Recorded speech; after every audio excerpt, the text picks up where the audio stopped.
우리가 흔히 듣는 이야기 중에 이름값 좀 해라 이런 말 많이 듣죠. 이름값 좀 해라.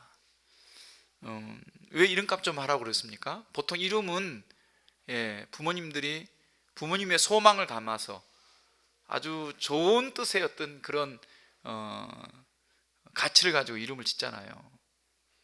어, 저도 굉장히 뭐 이름은 좀 이상해요. 태옥인데요. 사람들한테 이야기하면 전부 다 태욱으로 듣더라고요. 그래서 깜짝 놀란 게 저하고 3년 동안 어, 기숙사에서 같이 살았던 우리 목사님들 중에서도 10년이 지났는데도 저보고 태욱이라고 부르는 그런 목사님들도 계시거든요. 근데 제 태옥입니다. 이름을 약간 여성 이름을 왜 지었나?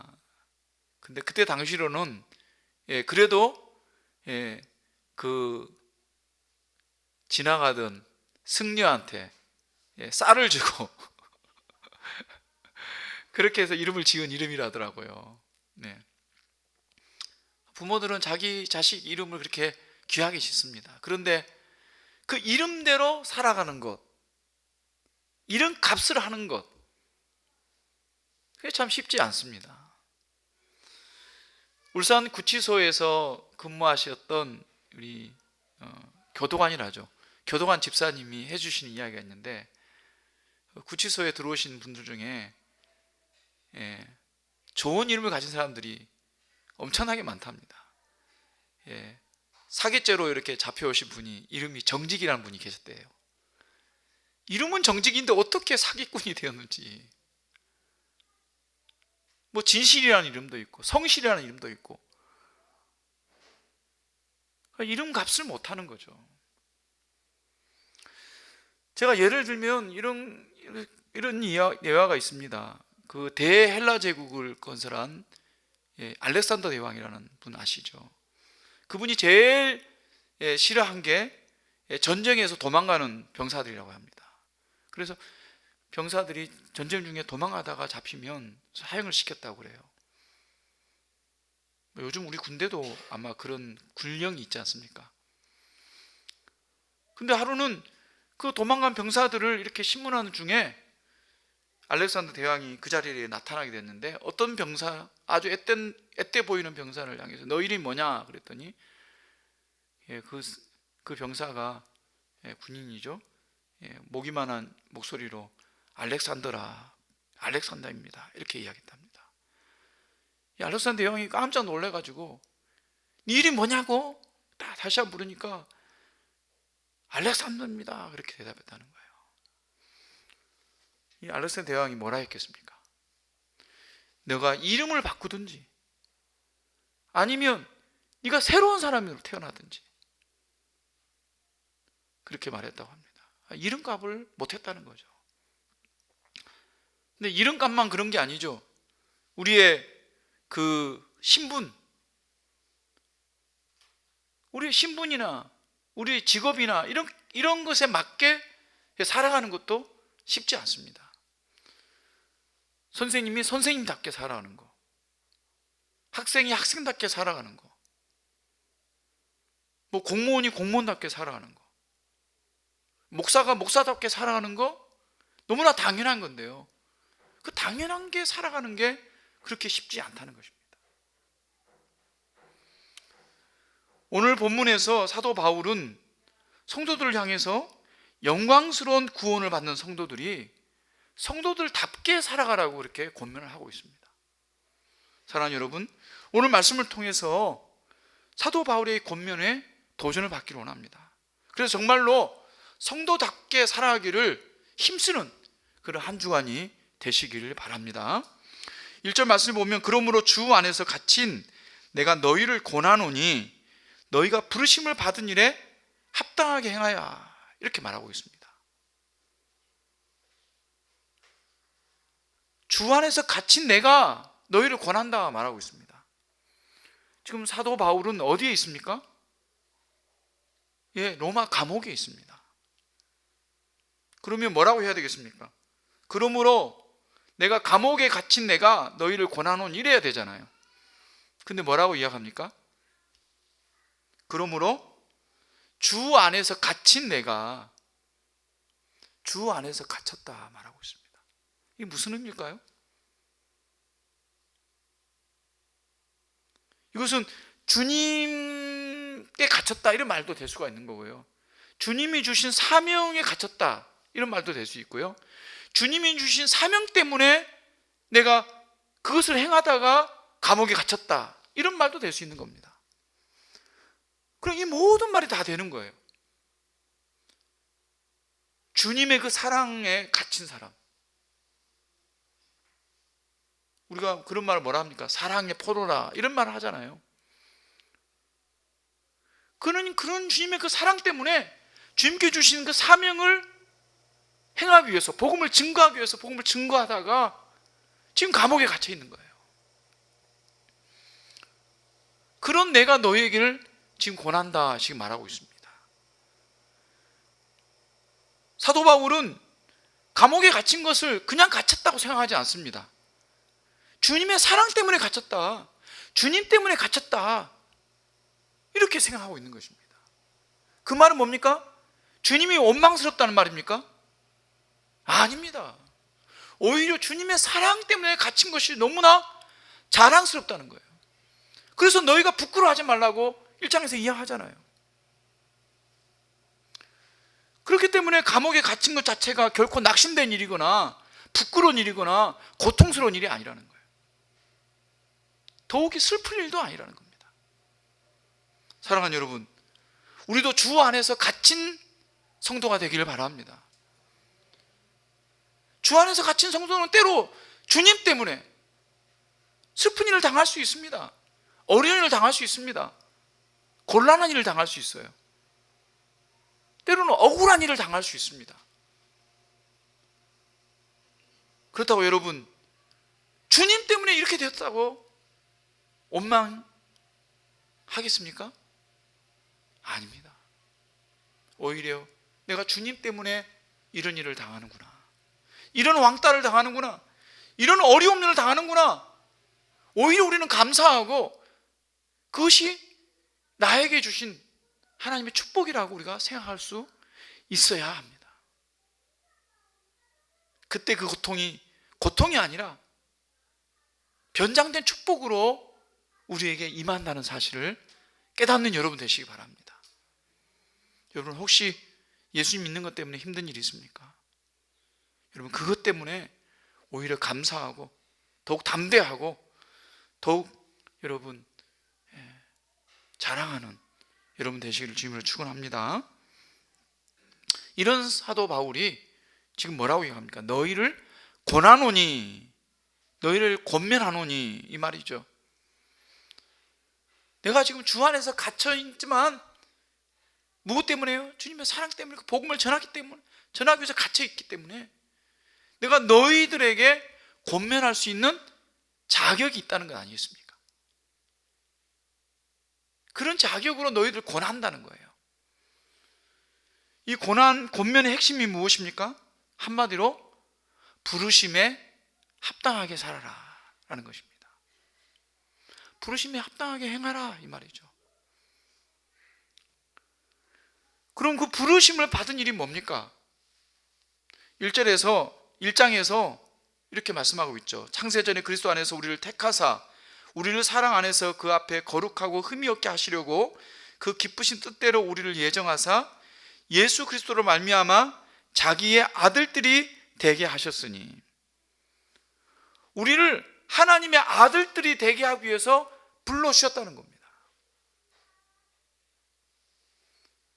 어떻게 해요? 예수님이 자신을 희생해서 예수님으로 말미암아 자기의 아들들이 되게 하기 위해서 우리를 불러주셨다. 하나님의 아들들이 되게 하기 위해서 우리를 불러주셨습니다. 그러니 하나님의 자녀답게, 하나님의 아들, 딸답게 살아라 하는 것입니다. 여러분, 저와 여러분이 하나님의 자녀답게, 하나님 아버지의 아들, 딸답게 살고 있습니까? 사람들이 동네 망나니처럼 이렇게 행동하는 그런 아이들을 보면 뭐라고 합니까? 누구 집 자식인데 저러냐, 그런 이야기 많이 하죠. 그래서요, 뭐 우리나라 50년 전만 해도 우리가 다 그냥 마을이 전체가 거의 다 아는 사람들로 구성된 마을도 살았잖아요. 그러니까 그런 마을에서는 그냥 함부로 행동하기 어렵습니다. 어릴 때부터. 그러면 금방 그 이야기 누구한테 들어갑니까? 자기 집 아버지에게 들어가죠. 저 자식은 누 집 자손이고, 이 말 한마디 하면 그 말이 아버지를 욕하는 게 되는 거죠. 도대체 아들 교육을 어떻게 시켰길래 저놈이 저런 행동을 하냐, 이 말이거든요. 아들이 잘못 행동하면 아버지가 욕을 먹는 거예요. 그게 당연한 것이죠. 만약 우리 성도가 행동을 잘못하면 누가 욕을 먹습니까? 하나님 아버지가 욕을 먹는 겁니다. 교회가 욕을 먹는 겁니다. 대한민국 교회가 욕을 얻어먹어요.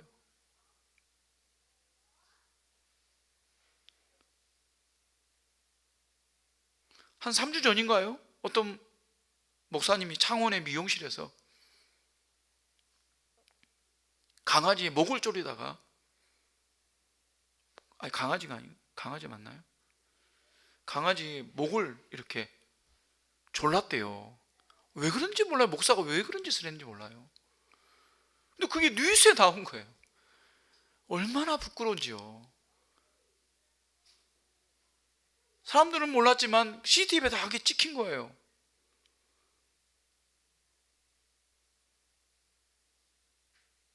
그 한 사람 일이 아니죠.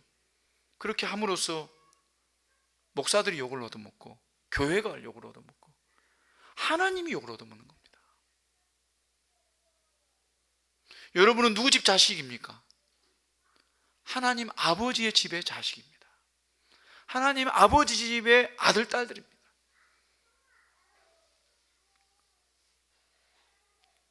그러니까 우리가 이 땅에 사는 동안에 하나님의 그 자녀답게 살아가기를 기도하고 소원하는 여러분 되시기 바랍니다.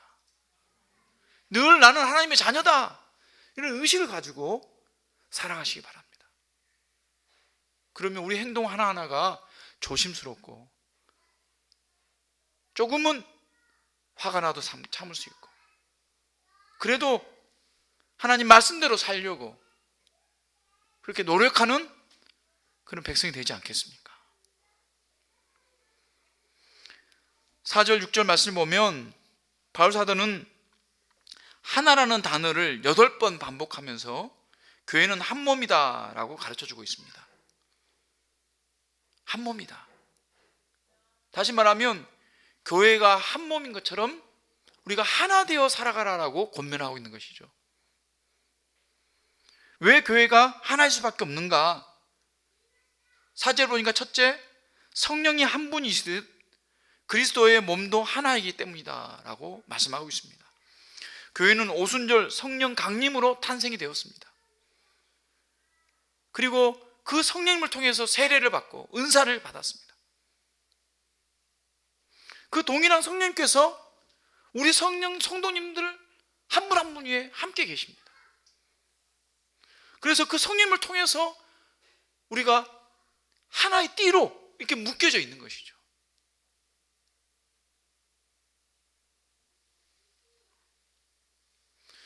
저는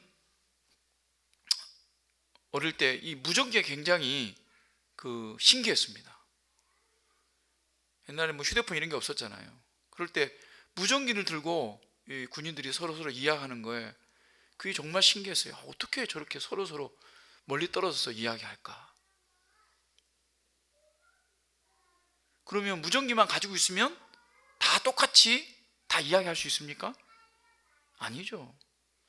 무전기의 주파수가 똑같아야 무전기를 통해서 여러 사람이 한꺼번에 듣는 거예요. 경찰들이 가지고 있는 무전기도 마찬가지죠. 본부에서 똑같은 주파수를 주면 그 주파수들은 모든 경찰들이 똑같은 것을 가지고 있어요. 그래서 경찰서에서 한마디 하면 모든 경찰관들이 다 그 이야기를 듣죠. 누구 이름을 부르면 그 사람만 송신기를 누르고 이야기를 합니다. 듣는 건 다 똑같이 듣습니다. 그래서 뭐 고속도로 같은 데 사고 나잖아요. 그러면 경찰보다 더 빨리 오는 사람들이 있어요. 누굴까요? 레카차라고 그러잖아요. 레카차가 경찰보다 더 빨리 와요. 왜냐하면 돈 벌어야 되니까. 그 사람들 어떻게 그렇게 빨리 오느냐? 사고가 나면 경찰들이 이렇게 무전을 받는데요. 근데 레카차도 똑같은 그 수신 번호를 가지고 있다 하더라고요. 그래서 먼저 오는 거예요.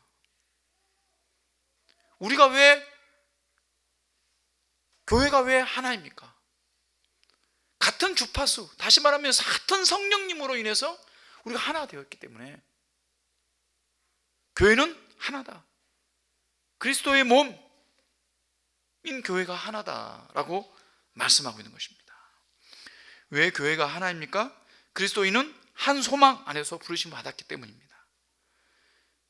한 소망, 한 가지 소망이 있다는 거예요. 공통된 소망이 있다는 겁니다. 이 소망이 뭡니까? 천국을 유업으로 받는 소망입니다. 우리의 변치 않는 한 가지 소망은 천국에 가는 겁니다.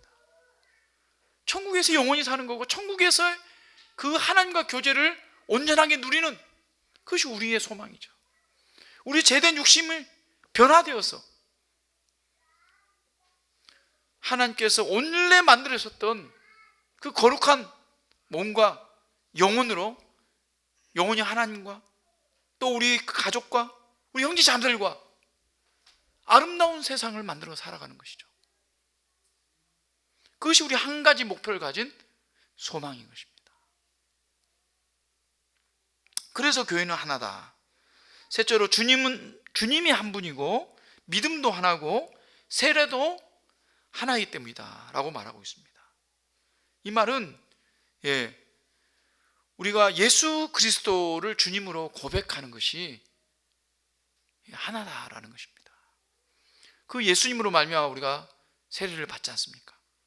그래서 그 예수님을 믿는 한 주인으로 믿는 그 믿음 안에서 하나가 되었다. 그래서 믿음의 공동체라는 것입니다. 넷째로 왜 교회가 하나입니까? 그것은 하나님이 한 분이시기 때문입니다. 만유의 주인이시고 창조주신 아버지 하나님이 오직 한 분입니다. 세상에 많은 사람들이 다신론을 믿습니다. 다신론이 아니고 아예 온 천지가 다 신이라고 믿는 사람들이 또 있어요. 그래서 나무도 신이고 물도 신이고 공기도 신이고 태양도 신이고 그것뿐만 아니라 미생물까지도 신으로 생각하는 사람들이 있죠. 그거 외에도 수많은 우상들을 만들어서 신이라고 믿는 사람도 있습니다. 그러나 우리는 오직 이 땅을, 이 세상을 만드신 하나님 한 분만이 신이라고 믿습니다. 그러기에 우리가 하나다라고 하는 것입니다. 이 교회의 하나됨은 예수님의 십자가 정신입니다. 예수님이 십자가에 이렇게 달려 돌아가셨잖아요. 그런데요, 예수님 십자가가 그래서 수평이 있고 수직이 있습니다. 수직은 하나님과 사람 사이에 하나가 된 것을 말해요. 그래서 수평은 뭡니까? 수평은 우리 사람들과 사람들 사이에 하나 된 것을 말하는 겁니다. 에베소 2장 말씀 우리가 살펴보았지 않습니까? 2장에 보면 그는 우리와 화평이신지라 둘로 하나를 만드사 온수된 것, 그 중간에 막힌 담을 자기 육체로 허시고 그랬습니다. 막힌 담을 예수님이 자신 육체를 찢으심으로써 그 담들을 다 허물어뜨렸다는 것입니다. 그래서 민족과 민족과의 관계, 나라와 나라의 관계, 주인과 노예의 관계, 부자와 가난한 자의 관계, 남녀노소의 관계, 사회 계층과 계층의 관계, 모든 것을 다 허물고 하나가 되도록 하셨다는 거예요. 그래서 교회 안에서 모두가 하나입니다. 우리나라는 하나가 아니었습니다. 절대로요. 빈부가 분명하게 나눠져 있었고요, 귀족과 평민과 노예층이 나눠져 있었습니다. 왕족도 나눠져 있었습니다. 왕족이면 평생 왕족입니다. 그 자손도 왕족이고요. 양반이면 평생 양반이죠. 상인이면 평생 상인뿐만 아니라 그 가족, 그 자녀, 그 후손들까지 다 상인이에요. 노비면 그 자손까지 다 노비였습니다. 우리가 근데 어떻게 지금 모두가 조금이라도 우리가 불평등하다 하면은 가만히 있지 않지 않습니까?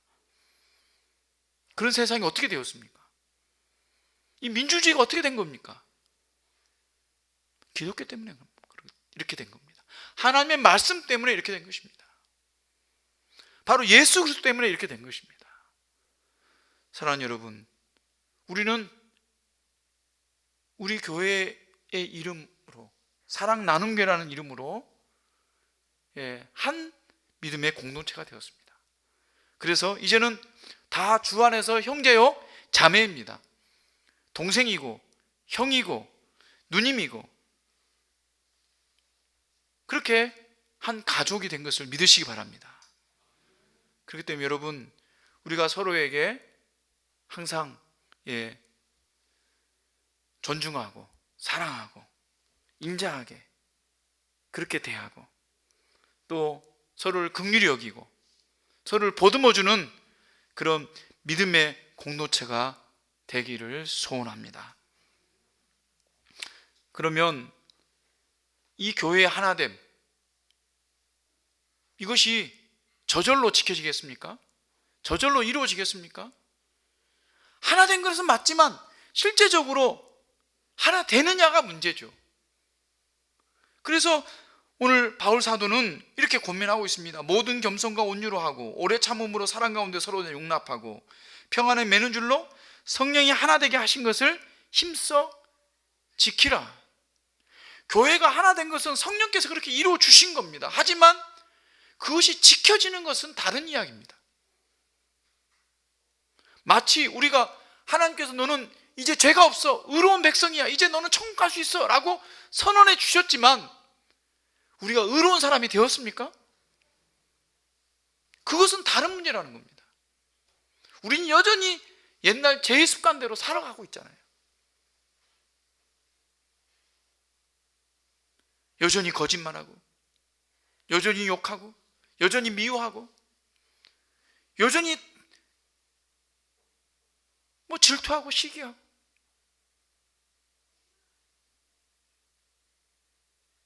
우리는 아직도 거룩한 하나님의 성도로서의 그런 모습을 다 갖추지 못했습니다. 하지만 하나님은 우리를 거룩한 백성이라고 불러주셨습니다. 그래서 우리는 불러주신 그 하나님의 은혜에 합당하게 살도록 우리가 그렇게 점점점 변화되기 위해서 기도하고 노력하고 있지 않습니까? 마찬가지입니다. 성령께서 우리를 하나 되게 하셨는데 그것을 어떻게 할 수가 있겠냐는 거죠.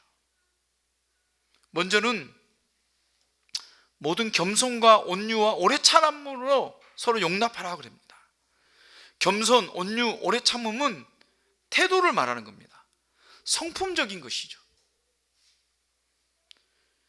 하루아침에 되는 게 아닙니다. 겸손해라, 온유해라, 오래 참아라. 사실 그걸 위해서 우리가 끊임없이 기도하고요. 우리가 왜 기도합니까? 어떤 사람은 기도할 게 없다 그래요. 기도를 안 해서 기도할 게 없는 거죠. 그래서 기도 5분만 하면 할 게 없죠. 기도를 하다 보면 내 성품을 위해서도 기도합니다. 나를 돌아보면 온유하지 못하고 겸손하지도 못하고 오래 참지도 못한 모습들이 얼마나 많습니까? 그런 것들 다 기도해야 됩니다. 기도하면서 온유해져 가는 것이죠. 겸손해져 가는 것이죠. 오래 참아져 가는 것입니다. 그런데 오늘 말씀에 더 중요한 것이 있습니다. 그것은 바로 서로 용납하라는 것입니다. 서로 용납하는 것이 하나님의 부르심답게 사는, 성도답게 사는 최적의 길입니다.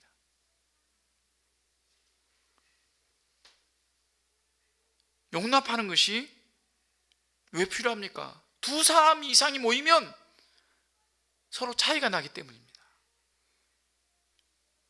가정에 두 사람이 함께 살잖아요.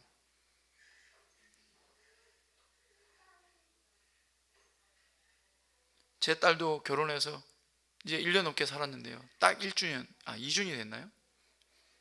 2주년이 됐네요. 그런데요,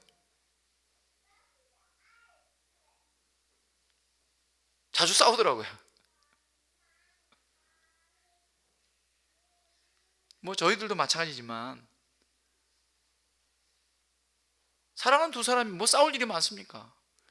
그러나 두 사람이 만나면 차이가 있습니다. 생각이 다르고 습관도 다르고 똑같은 것을 보고 느끼는 것도 다르고 차이가 있습니다. 이것은 맞고 틀리는 문제가 아니라 다른 것의 문제인 거죠. 이런 분들 전부 다 서로 용납해야지만 해결될 수 있는 겁니다. 용납하지 않으면 결코 하나가 될 수 없습니다. 아, 저분은 저렇게 생각하는구나. 아, 저분은 저렇게 느낄 수도 있겠구나. 아, 저분이 오해할 수도 있었겠구나.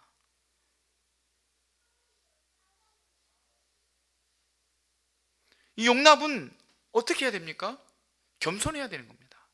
내 자신이 겸손할 때 용납이 돼요. 내가 겸손하지 않으면 용납이 안 됩니다. 교만한 사람은 용납이 잘 안 돼요. 자기가 똑똑한 사람은 결코 용납하지 않습니다. 근데 여러분, 우리가 어떤 존재인가? 하나님 앞에 서면 겸손할 수밖에 없죠. 우리가 하나님 앞에 서면 우리 존재는 벌레 같은 존재입니다.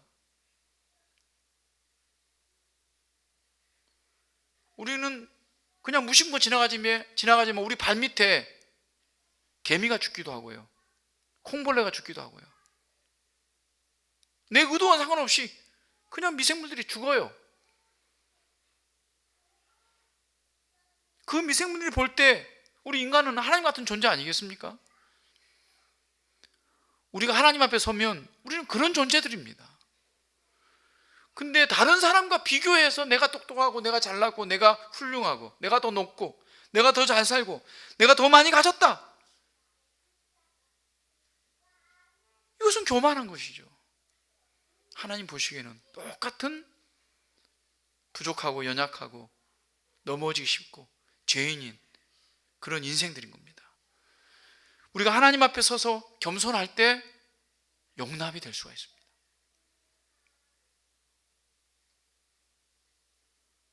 찬송가 중에 그런 찬송이 있습니다. 세상과 나는 간 곳 없고 오직 주만 바라보도다. 우리가 하나님만 바라보면 우리가 겸손해집니다. 그리고 용납이 됩니다. 아, 이것 가지고 뭐 그럴 수도 있지.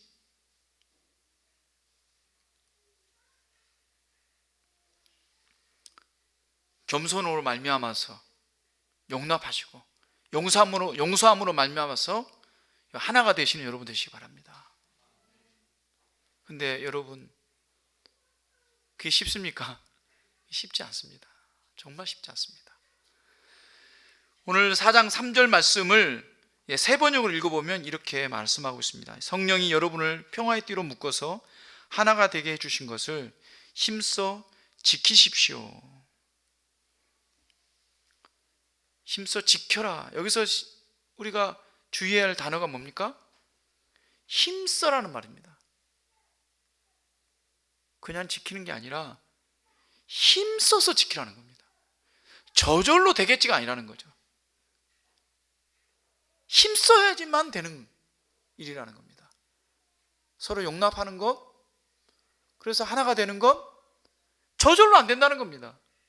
힘써야 되는 겁니다. 저절로 안 되는 게 많죠. 공부 저절로 안 됩니다. 노력해야 되죠. 운전 저절로 안 됩니다. 연습을 해야 됩니다. 농사 짓는 거 저절로 안 되던가요? 저 여기 조그마한 텃밭 하는데요, 저절로 안 됩니다. 하루 자고 나면 풀이 또 자라고요.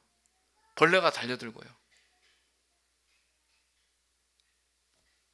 야채들은 목말라 하고요. 저절로 안 됩니다. 힘써서 물도 줘야 되고 풀도 뽑아야 되고 땀 흘려서 일을 해야 됩니다. 그래야 열매를 주고 그것을 먹을 수 있는 거죠. 여기서 힘써 지키라는 헬라어의 원래 의미는 설령 실패한다 할지라도 계속해서 해야 될 일을 말하는 것입니다.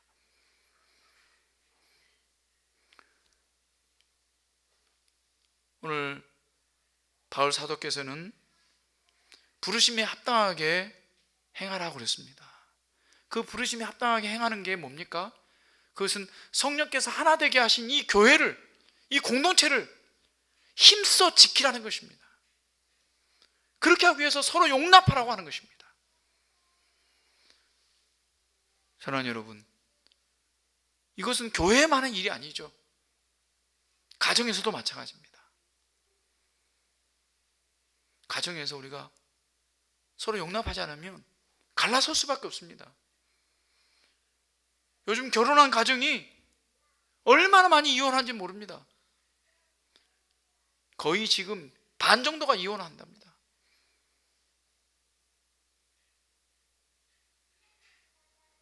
이게 얼마나 안타까운 일입니까? 이혼을 하면 그것으로 끝나는 게 아니죠. 그 여파가 누구한테 갑니까? 그 자녀들에게 가는 겁니다.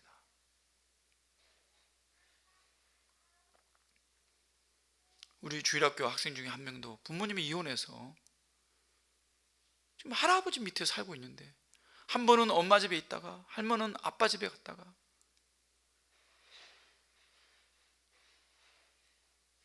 이게 어떻게 좋은 일이겠습니까? 가정도 하나됨을 지켜야 되는 것입니다. 회사 일도 마찬가지겠죠. 나에게 주어진 공동체를 우리가 유지하는 것, 그것은 힘써 지키는 것입니다. 사랑하는 여러분, 하나님의 자녀답게 그 부르심에 합당하게 힘써 행할 수 있는 저와 여러분 되시기를 주님으로 축원합니다.